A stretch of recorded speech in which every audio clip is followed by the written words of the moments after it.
One of the wealthiest people in the world is a family called Ambani, and they're in India, and they are buying Indian farmland.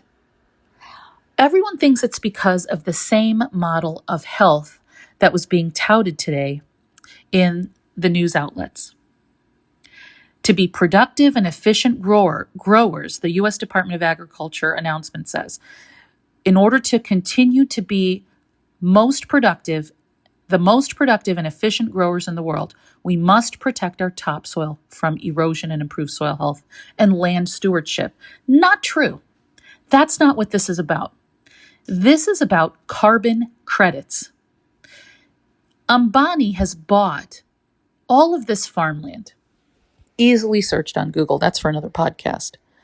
But the point is that if you're going to have AI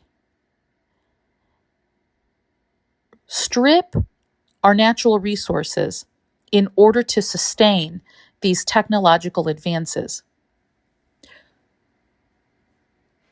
carbon credits are going to be purchased in exchange for that technology growth. So if you sell the farmer, commercial farmer or the small farmer, with the notion that their efforts to regenerate the soil will lead to land stewardship and improve the nation's health, well, that's the passion project for every farmer. But embedded into that policy model is being able to get those carbon credits just like they're doing in Ambani's model of business. So the business of the U.S. right now is still to keep the farmer as the middle person, the middleman, to a bigger scope of economic policy. Otherwise, it wouldn't make any sense, would it? That in order to help the farmer out, you need to have a doctor and the Secretary for the Health and Human Services. Since when do doctors work the land? In my recent experience at Mizzou, I was at Columbia and we were doing farm tours. It's not easy to buy farmland, but you could land lease it all you want. I have a land lease in California right now for 3/4 acres for these kids to be able to grow, maintain this property for this farmer who was in grains for like 60 years. He's about to retire and he's doing charitable work. So he just wants to help the kids out. For $100 a month, equipment's included, hard labor, 3/4 acres, there's a vineyard, there's a greenhouse, there's fruit trees, there's compost, there's chickens, you name it. It's the perfect homestead.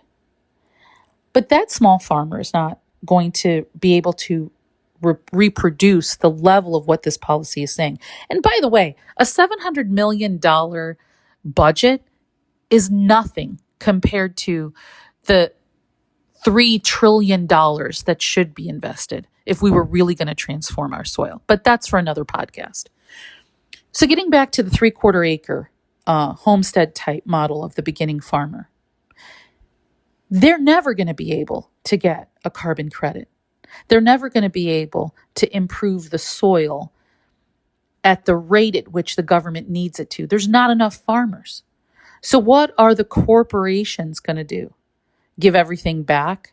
No. AI-driven farm implements need to have some sort of policy that prevents pollution, that prevents the dependency of foreign imports of food. Sure. But $300 million isn't going to cover it.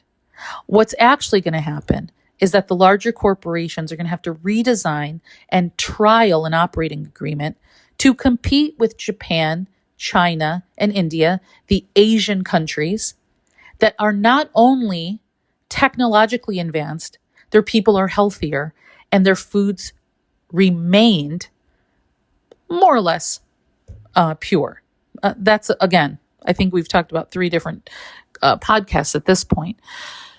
But not to be mistaken, the current messaging of national conservation interests do not lie with the small farmer. It's a larger economic policy. And I'll leave the podcast with one last example. I have an EQUIP application on 168 acres in southeast Kentucky. 57 acres is forest, and it will take 10 years to regenerate the health of that forest. Getting a high tunnel, producing mushrooms, having silvopasture, and having prescribed burns will keep the trees healthy. But it's unrealistic for me as a small beginning farmer to produce food that will regenerate on crop rotation that soil.